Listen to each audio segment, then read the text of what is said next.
Hey there, Commercial Construction Coffee Talk fans. Thanks for chiming in. My name's David Corse, and I'm your host. I'm also the publisher and editor of Commercial Construction and Renovation magazine. This is what it used to look like. Well, it's an archive. It's got my mailing label on it. This is March, April 2014. Woo!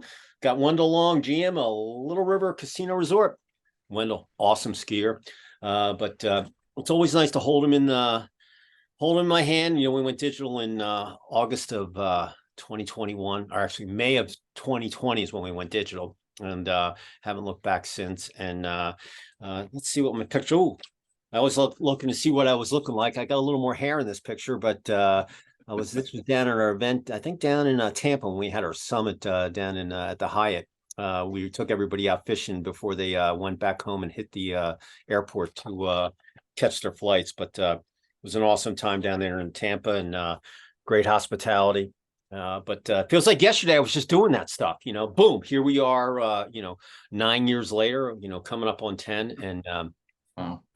It's just crazy. I can't believe it's already August. Here in the South, we've already started school. They've been in school about a week or so, and the buses are on the street. And I'm from up north, so after Labor Day, you go back to school. So yeah. I know that up north it's happening. But hope everybody's having a great week. You got the weekend ahead.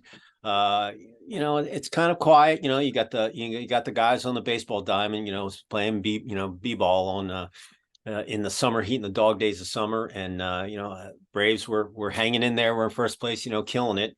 And but you never know what's going to happen. You got to make it to the playoffs to see if you're going to win it all. You got to have momentum. You got to be healthy, and But other than that, you got the professional lacrosse league. I got my lacrosse garb on today as usual. But other than that, it's been kind of a quiet summer. And it's been beautiful here in Atlanta. It's rained, had some big boomers came through the storm this morning, but it's clearing out, and probably going to have to go out in the boat later tonight. It's been kind of rainy here all week, and had some wicked storms. They come in the afternoon. It's been really hot, and the heat builds up, and boom. And what's crazy? It could pour here. You go 2 miles away, and it didn't even rain. So right. Yeah. So I've got a gentleman. His name is Brian Burke. He's the owners for Plans4Less, headquartered in Connecticut, but actually he's in the Big Apple today. So, yes. Brian, say hello to our audience out there on Commercial Construction Coffee Talk. Hello, everyone. Thanks, David, for having me here. It's glad to be here and watched the podcast many times, and glad to be on it. Thank you. Yeah. Hey, listen, the way Brian got on here, he saw the podcast, he sent me a note, and I said, hey, I haven't had a plan guy on there. So let's get you on there. So listen, construction's booming right now.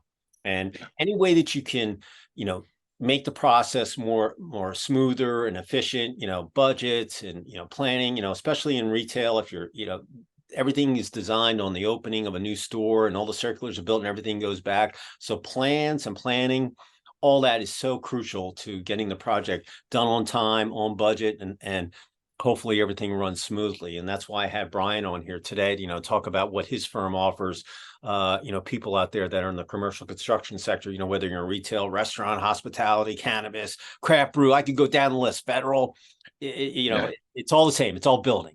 So, and everybody's busy. That's all I know is everybody I talk to that, if they could find more PMs or superintendents, they would be, that much more busier. But that's the way it goes with the labor shortage, these days.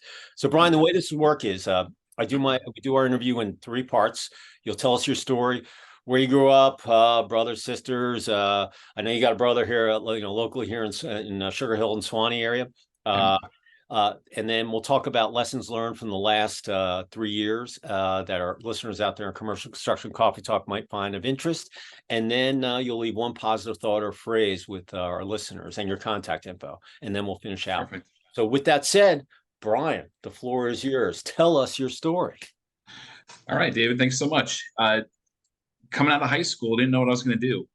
Was not college material. And my neighbor is an engineer, and he designed wastewater treatment plant systems.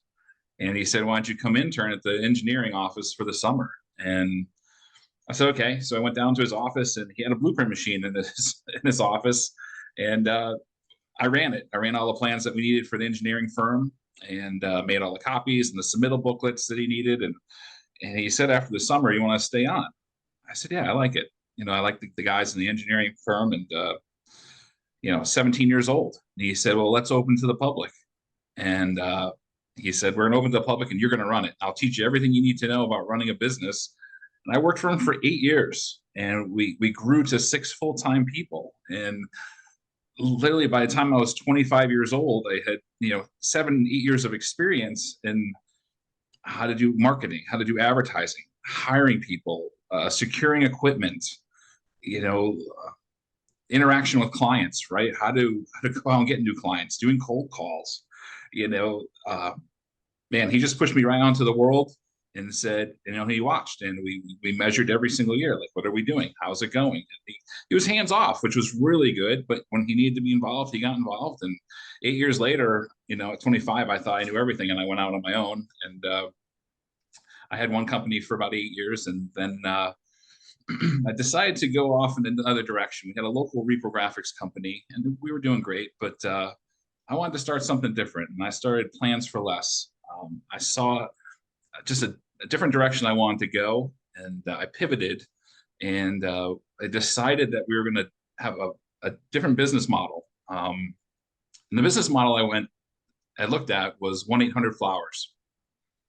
My mom was a florist before she had passed away, and I always was wondering, FTD, how does FTD work? Mom, how's the flower shop work? How do you get business from all over the country? And she said, well, we're part of FTD. And I said, well, I want to be the FTD of blueprinting. And how do you do that? Like, that was it was one summer I was sitting on the beach and just thinking about the way that we can do this is we can advertise all over and not tell anybody where we are. Just have a 1-800 number, have an email address, have a website that doesn't say that we're located in Connecticut or Texas or California, do online marketing, and we launched it. And how many years later now is it? It's 15 years later, and we have business all over the country. And a lot of people ask, well, where are you located? Because for the most part, they don't know. We're online, and they get their drawings the next day or the second day. So that's how it all started. It started in an engineering firm, and a little engineering firm in Connecticut. And, it's some other ideas had come along the way that made me pivot to do Plans4Less. Nice. College isn't for everybody. My son went to trade school. Now he's working at Boeing. He's on the flight line working on 787s. And, I tell people, look, if you come out of school, unless you have someone like you had the plan guy that, hey, come and work for the engineering firm, run the printer. I tell people, look, unless you have some gig that's kind of there, or, you've got a lead someplace, you should go in the military, get 3 square meals a day. You'll learn something, you'll come out, you'll have a trade, and you'll be marketable. And listen,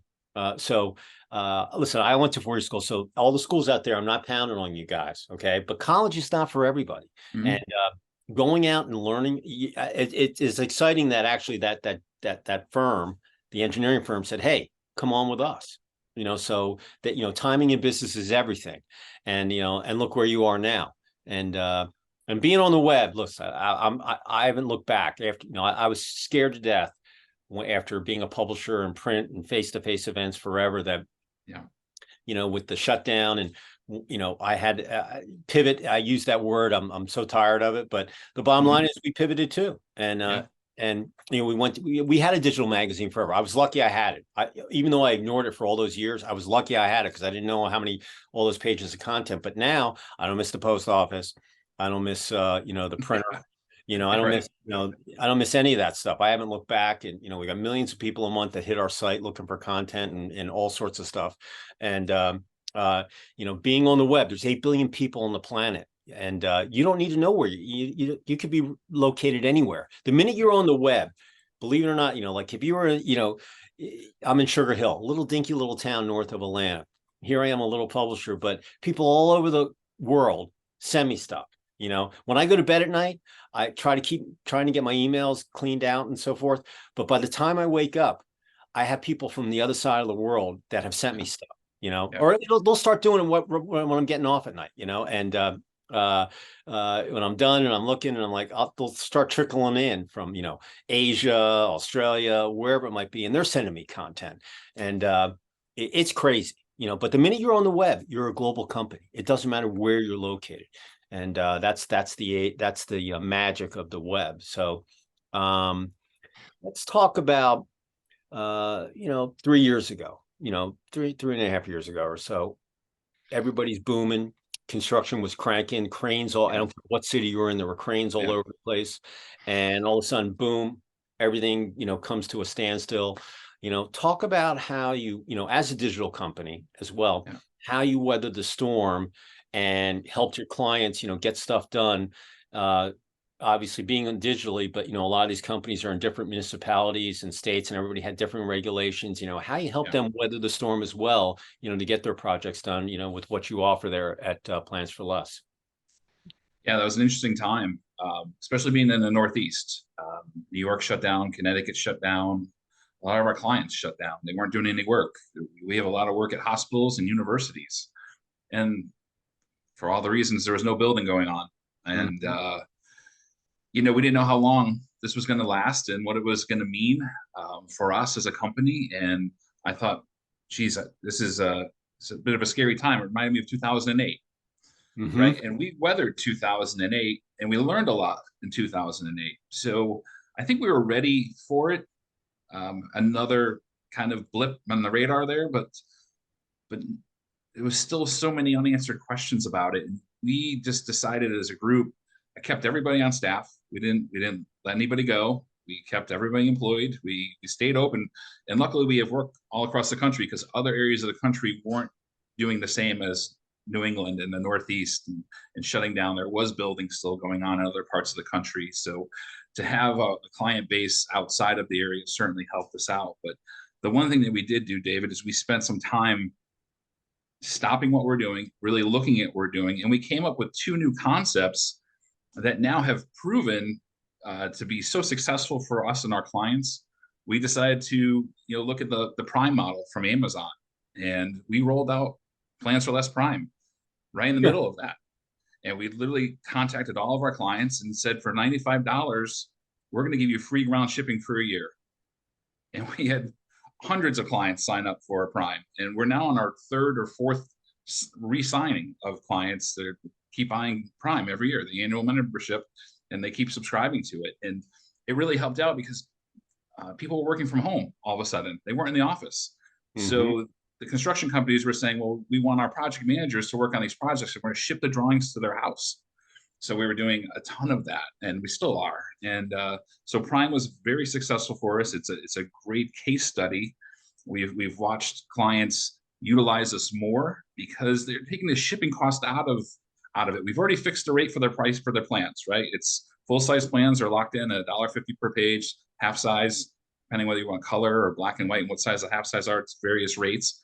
But at $1.50 per page, and they're going to bid on the project and not have to worry about the shipping cost, it became a no-brainer for them to sign up for Prime. And they just weren't thinking about it. And they were getting their drawings 2 days later or a day later, depending on where they're located in the US. And Prime has been a huge success for us. And then on the back of Prime, we rolled out Enterprise. And Enterprise includes Prime, and it also gives the clients the ability to get color drawings at the same price as black and white for an annual subscription as well. And that's $500 a year. So it gets Prime, it gets color drawings at the same rate as black and white. And I think we're just trying to make it easier for our clients. So it was a good thing at the end of the day. I mean, some of this was a good thing. It was hard, but for us as a company, it got us to reorganize. We did a lot of renovations in our office, and we came up with two new programs that are still running today that are very successful. Do you think if the shutdown didn't happen, you would have come out with Prime and Enterprise, or not? You would have left that on the table. You wouldn't even known it was on the table. Right. I think it made us pause and stop. We stopped and really took a look at what we were doing, and it was and I think we always try to do that, right? You always try to get together with your team and have marketing and sales meetings and say, what are we doing? What can we do better? What are we missing? But this really was a great exercise for us, and to watch it come out of the gate and be successful right out of the gate, and now carry on years later. Very, very lucky that we came up with it, or we worked on it. I won't say that we're lucky, we worked on it, and we had proof of concept now. So, but we had that come out of there. Hey, listen, I would have never become a digital guy if the the roller coaster wouldn't even have started. I mean, I was humming along. I just had my summit, my 10th anniversary. I had done a couple of receptions. I was in Milwaukee looking at hotels for our executive retreats that we do in the fall. And when everything shut down, I was fighting with my printer because I told them, look, half the offices I'm going to mail these magazines to are shut down. People are furloughed. Some people were getting them at their homes and so forth, but they weren't technically working. And so I, in March, I was bi-monthly at the time, with my magazine, and I bit the bullet. I said, okay, fine, I'll just print the magazine, and I threw it out there. And then I sat back. I had a lot of sleepless nights in April of 2020, oh my God, yeah. trying to just, figure out, what I was going to do. And my editor and my artists were like, let's go digital. We have all this content, blah, blah, blah, and this and that. And, being a print, when you make that decision, you don't know if people are going to stick with you. Still people, still like holding it in their hands, or, are they going to go for it digitally? And the biggest thing I've found, the people that I've had as guests, or just people that I've talked to and clients, whether they're end users or engineers, contractors, vendors, so many people learn so much about themselves as well as their company. And that the ones that were flexible, that didn't have their cement shoes on, that, were slugging along and just were like, well, we're just going to chug along what we're doing. The ones who really took a look and took a deep breath and didn't make knee-jerk reactions, but actually thought things through quickly, because time is money in business, that they found out that actually, even with their staff maybe working out of the house, or depending on what state you were in, with the regulations, that they could actually, so many people said they proved themselves, they're more productive, they don't have the chit chat at the water cooler, and maybe they lost a little of their company culture, but a lot of people had like some of the best years of, during that time period. I mean, it's crazy to say that, but if this year, I think last year I was talking to people and they're like, yeah, I would have even had a better year last year. But with the labor shortage, I can't find PMs or supers. So I didn't want to take on any more business. But if I had more PMs and supers, I would have, I would bid more, I would have bid a bigger chunk out of that apple.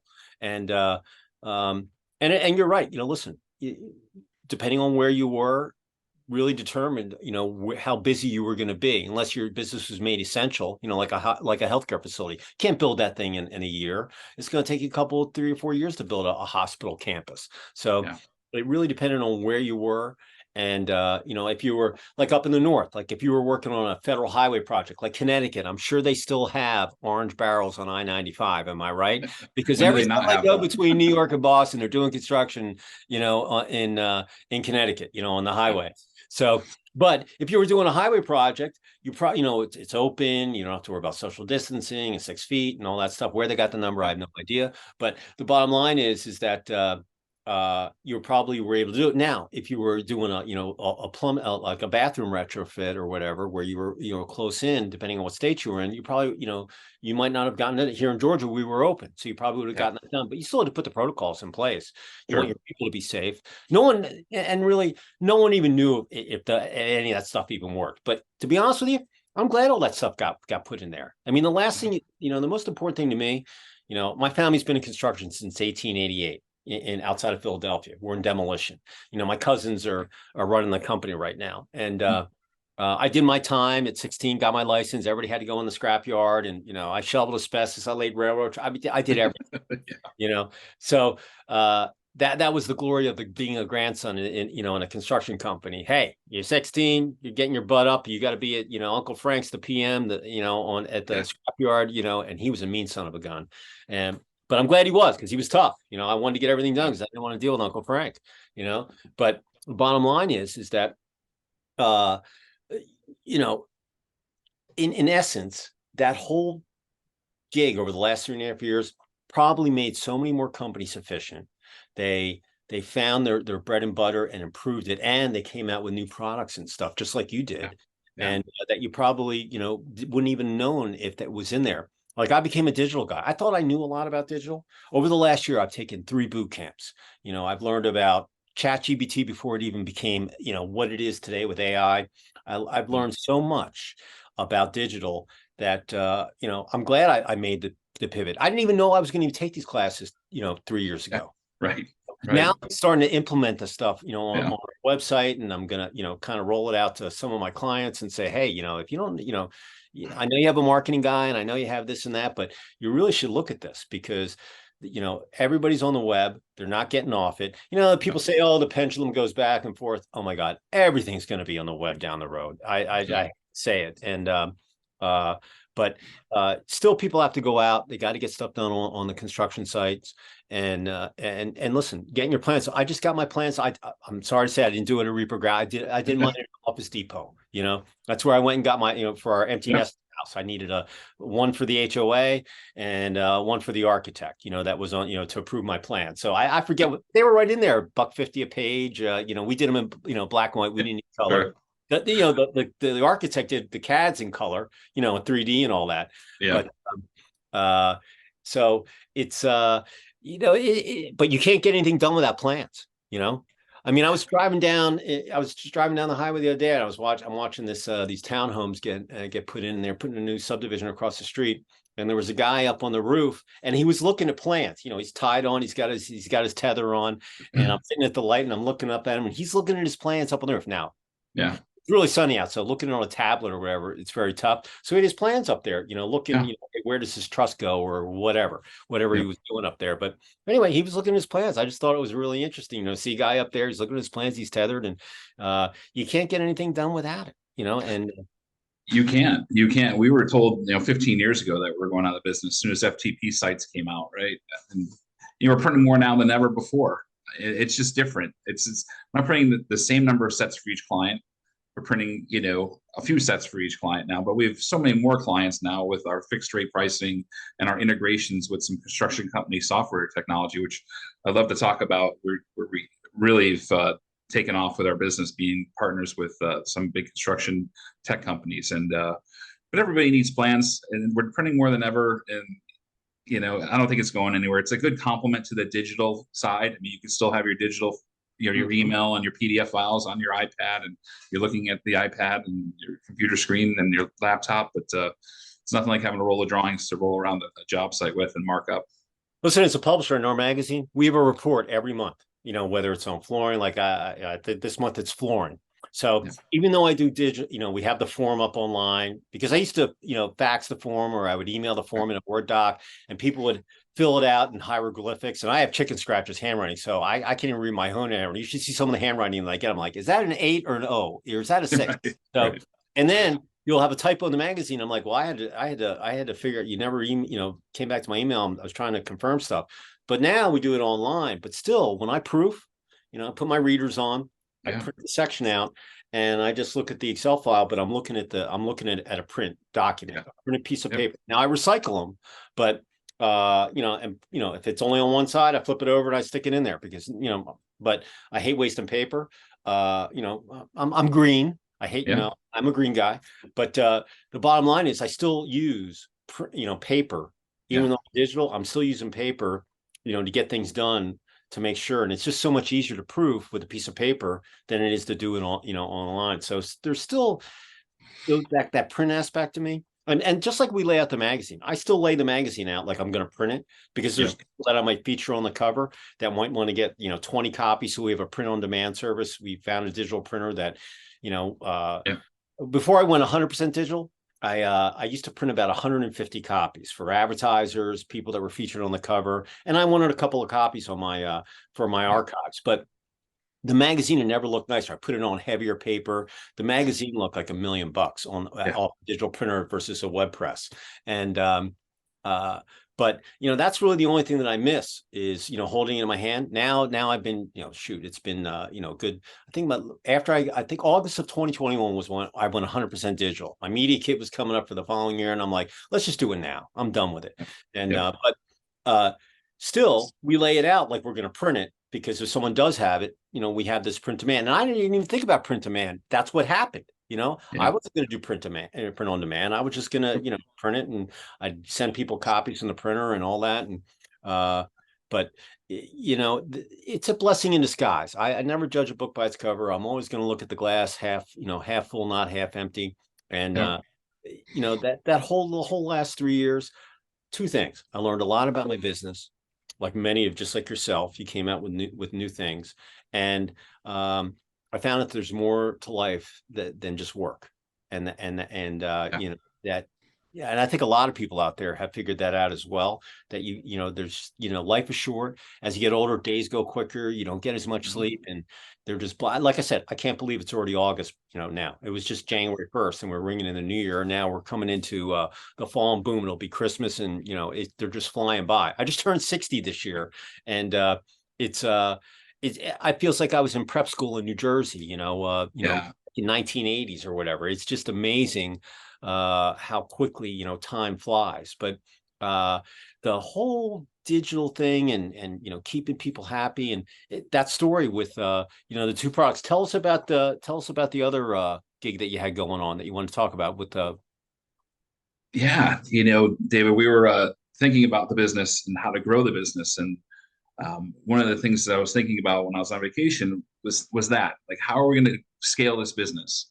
And one of the ways that we talked about scaling the business from a print standpoint was to go out and find print partners, right? So we belong to a couple of associations of independent printers, and I would go to some of the meetings and talk to some of those guys that ran print shops just like me, just different parts of the country. And then there's some larger of our competitors, and we teamed up with some of them. So when we have some work that's coming in, we're not necessarily printing in Connecticut. We're printing in Dallas, or printing in Minnesota, or we're printing in Chicago.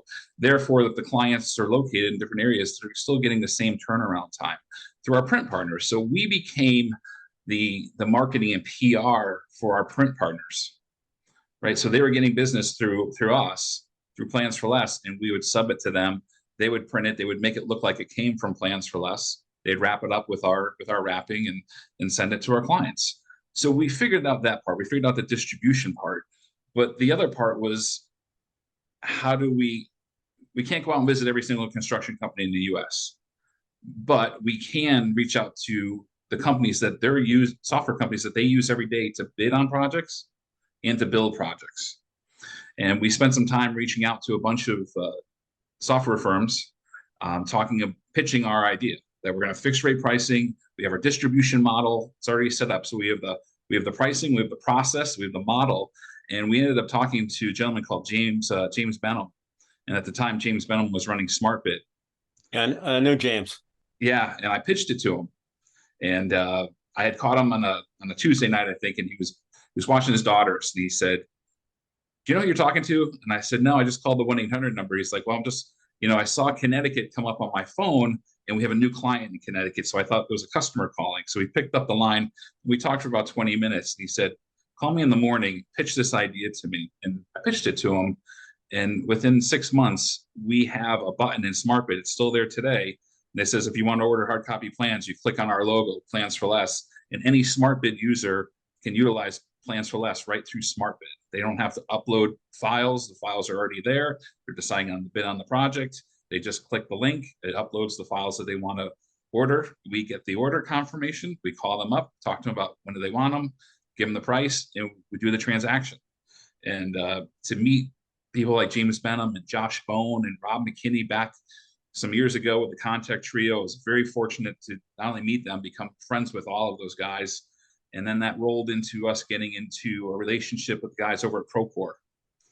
And Procore, happy to say, I have our first printing embedded app is now in Procore, and it's ours. Plans4Less is in Procore. Nice. And any Procore user, GC or subcontractor can now take advantage of installing the Plans4Less app into their system and ordering plans right through Procore. So what we've tried to do, David, is tried to make this process of ordering drawings for anybody very easy. We set the pricing, we have the distribution model, and now you can order right from software companies like SmartBid or Procore.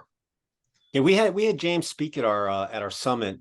I'm going to say it was back in like 14 or 15. It was a little ways back, but he did an awesome presentation, right when he was getting started out, and he did a great job. And I think he was with the Retail Contractors Association. I forget which one, but he was one of our. I'll have to look back in the archives. And but once again, it feels like it was yesterday that he did that thing. Yeah. That's a name from the past that just blew out. I'm like, how do I was thinking about, where do I know that? I'm like, oh yeah, he spoke at our event way back when. We got together. He was in New Haven speaking one night. We got together for dinner. He's like, I love this, Brian. I'm going to put you in the software. And we ended up going to his sponsoring and be a part of his user conference for 3 or 4 years, meeting all of the users, speaking in front of the users about our product. And, we were one of their, what you would call their first integration partners back before that term was even being used as it is today by some of the software companies that want everything to be, once you're in their software, they want you to utilize all of the apps that they have available for their users. And so we were very early on. I was very lucky to meet him and become great friends with him now.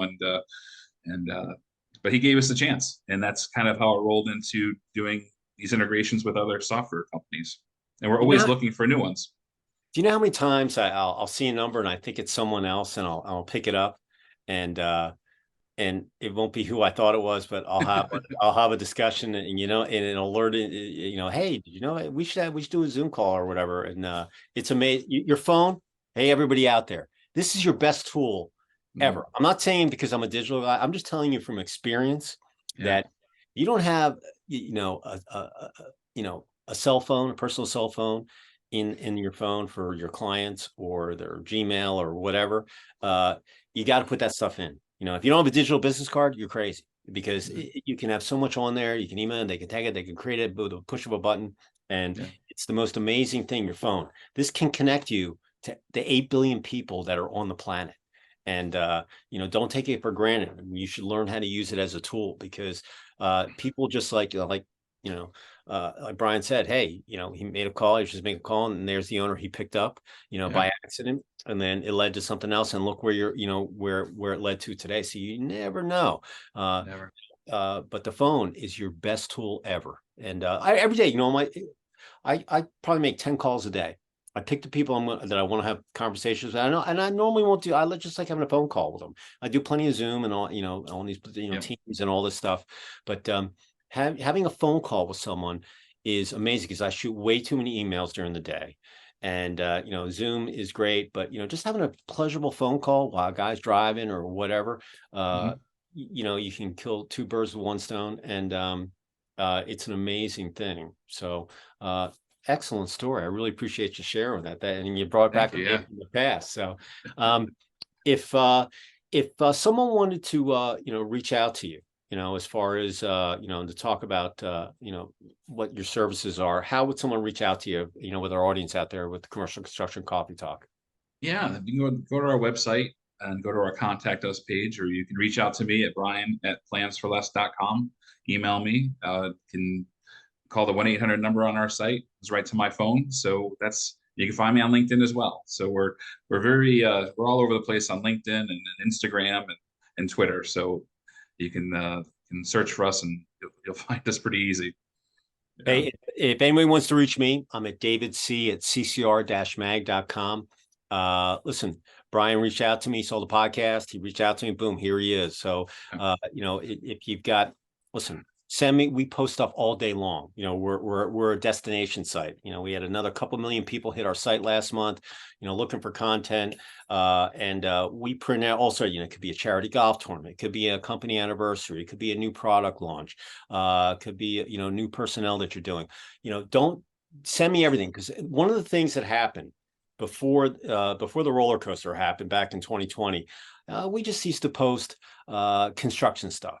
But now, one of the things that I learned is people want to have more to life. So I post all sorts of stuff on there. I posted stuff about how to buy the right hair extensions, So half my circulation is female. So the bottom line is I put stuff on there, cell phones, insurance, how to buy the right car. I mean, I just put all sorts of stuff that I think that as a consumer that I'd want to know about.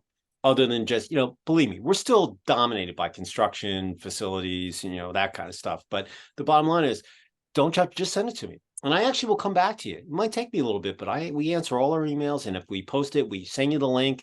It's good for our SEO for both parties. That's search engine optimization, for those who don't know what that is, which is very crucial for Google to find you on the web. And anyway, send me stuff. We print it. We got plenty of, we'll post it up on the web. We got plenty of social media, avenues for you to be on. And, it's a win-win. And like I said, that's how Brian got on. He just, saw a podcast. He went on my inquiry on my email, and boom, I don't know, it was on the newsletter, and here he is. So you can do the same thing. So, well, before we go, if you wanted to leave one positive thought or phrase with our listeners out there, commercial construction coffee talk, what would it be? Yeah, there's one thing that I've learned about construction and construction people is they are very loyal, and it's some best people in the world. And I think what I try to tell people, or I even tell my kids, like, relationships is everything. You don't know when you run into somebody, whether it was 20 years ago, 10 years ago, 15 years ago, when they might come back into your life, or have, you will learn something from them. They learn something for you, and you build a relationship, and you build a friendship. And I can go back, David, and talk about this client or that client and how they're still using our services. And maybe I met this one guy when he was 25 years old when I was printing, and now his kids are working at the construction company, and I'm printing for his kids. And I ask, how's your dad doing? And they're like, how do you know my dad? You know what I mean? Or how do you know my mom? Right. And it's like, yeah, known your mom, before your mom and dad were married. We were doing work for you guys, and that's just, it's been the best part, is dealing with contractors and designers and building relationships. And I think we can go back and understand that we were eyes wide open. We were listening, and we were humble, and we just listened to our customers, and we wanted to, be partners with them, however that means, be a part of their group. And I think, being open to that years ago has helped us, and relationship building and building your own brand is very important. Hey, it's a very, believe it or not, it's a very small world out there, and you never want to burn any bridges. And I mean, obviously, look, one of the things I've learned about in my digital classes is negativity. You don't have time for it. Get rid of it. They don't want to play in your sandbox. Find people that want to play in your sandbox. Yep. And listen, not everybody's going to like me. That's okay with me. It's the nature of the beast. It's being a human being. But it's a very small world, and believe it or not, there's 8 billion people on the planet, but people halfway across the world, they find me, and nurturing that stuff. And right now, a lot of my clients I've known for the last 25 years as a publisher, they're starting to retire. If they're a small business, hopefully their siblings are coming in and taking the business over. Some of them are, third, fourth, like my company, my parents, my grandparents, and shoot, they 1888, do the math. It's over 100 and something years old. So if you nurture that stuff, even if someone retires and the new blood comes in, you can still, and who knows, it might even take you to the next level if you scale your business. That's the big buzzword: scale, these days. But bottom line is, it's more revenue. How am I going to make more revenue and keep my company, growing? And so in the commercial construction sector, it's the same thing. I mean, you can look at the top, like architecture firms or construction firms, there's thousands and thousands and thousands of them out there. But if you look at the top 100, they make up a small percentage of the business, and then there's everybody else. So, listen, big, small, some people don't want to do business with the big boys. They want to have more customer service. So keep, reputation and all that. It's impeccable. If you have a business out there and you want to continue, and you've been around there for a long time, relationships are the best thing ever. There's sometimes you might not, I've known people that haven't given me business forever, and then all of a sudden they started after 15, 20 years, and I'm like, what did I tell you that it wasn't telling you 20 years ago? Well, I just saw the light bulb went off. I don't know, but and I tell people, I'm like, I tell people, oh, you did $1 billion last year, you should run a little ad in the magazine. They're like, I know you don't need this ad, but it can help you, because I do have a lot of traffic on the site. So you never know where your next sale is going to come in. And listen, sales are, you don't want to turn away any business unless you can't, basically get the project done. So very wise wisdom, and, I'm right there with you with the relationships. So any final thoughts before we sign off? As we are you? Let me ask you this. The doom and gloom. I don't even watch the news anymore. I don't really. I'm done. I'm on YouTube. I have my sources that I want to get my stuff from, that I know I'm getting the real Yep. gig, so to speak. But I'm very positive for the next, for the remainder of, this quarter, going into the final quarter in Q4 and going into the new year. I'm very positive because, like I said, I don't have those doom and gloom goggles on. What are your thoughts as, we go into the final phase, the last quarter of the year, and going into the new year coming up? Man, we are so excited. Our team is so excited to have the embedded app and Procore launching back on May 1st, to do over a year and a half of testing and development.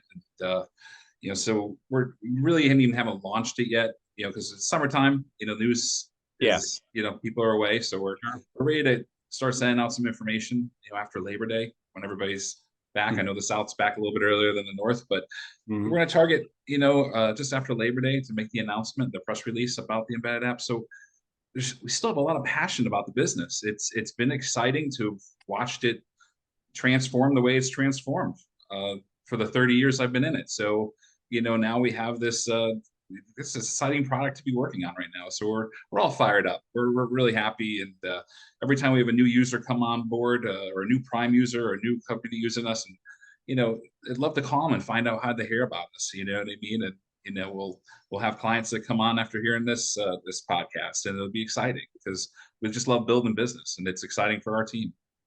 Hey, listen, I'm excited. So for all you out there who aren't excited, you should be excited, okay? Because it's an exciting time. There's I am mentally drained every day after, watching all this stuff. I'm working, I'm getting stuff done. By the time I'm ready to go catch a couple hours of Z's and do it all over again the following day, it's an exciting time to be in business, no matter what business you're in commercial construction, man. It's exciting. New prototypes, all sorts of stuff. You won't recognize what buildings look like in the next 5 years. There's all sorts of stuff that's going on. So I am excited too. And I'm looking forward to, checking out the Procore. I saw before we did our thing, I look at the websites before I get on my podcast. I saw the Procore gig on your website, on your landing page. So I'm going to go check it out, and I'm a construction guy, so I'm going to look at it. So, great. So a couple things before we sign off. Sure. Number one, hey, we want you to find this podcast. So hit the like button. Okay, it's the YouTube algorithms. You got to do it. So we can, people can find Brian, what he has to say, and his new product lines and all that stuff. So hit the like button. If you're out on a construction site, make sure you stay safe. Okay. We want you to get home at night so you can do it again the following day. Okay. So being safe is the most important thing to us here, in the sector. And it's still the dog days of summer. Okay. So we want you to stay hydrated. Hydration, dehydration, headaches, and all that stuff. Please just put some electrolytes in your water bottle, or just drink water, but make sure you stay hydrated out there on the site. So with that said, so Brian, pleasure having you on. I look forward to seeing you. Like I said, I have my event up in September 28th in New York, 12 to 4, and at Penthouse 45 it's called. That's where the event is. It's an awesome space. Cool. And hopefully we'll get to meet you in person, and I'll shake your hands, no fist pumps. And for all you out there in commercial construction coffee talk land, listen, today's Thursday, weekend's coming up, and remember to recharge your battery, take some time off. Put your phone away, or don't pick it up, and enjoy. Don't do work. Things, and all work and no play makes Johnny a dull boy from The Shining way back when. That's right. Listen, that was one of my classic. The book scared the heck out of me when I had to read in prep school. So way back when. So Brian, say goodbye from the Big Apple of New York. Thank you, everybody. It's glad to be on here. Thanks, David. Hey, pleasure meeting you and having you as a guest. And I'm going to sign off from Sugar Hill, about 30 miles north of downtown Atlanta, and right below the Beaufort Dam on Lake Lanier. So with that said, everybody enjoy the weekend coming up, and have a great rest of you got a couple weeks left, and it's going to be Labor Day weekend, and then we go into the fall, and before you know it, like I said, it's going to be the holidays, and boom, 2024, here we come. So everybody, we will see you next time on another episode of Commercial Construction Coffee Talk. Brian, you're the man. I appreciate it. All right. Thanks so much, David. You bet. Ciao.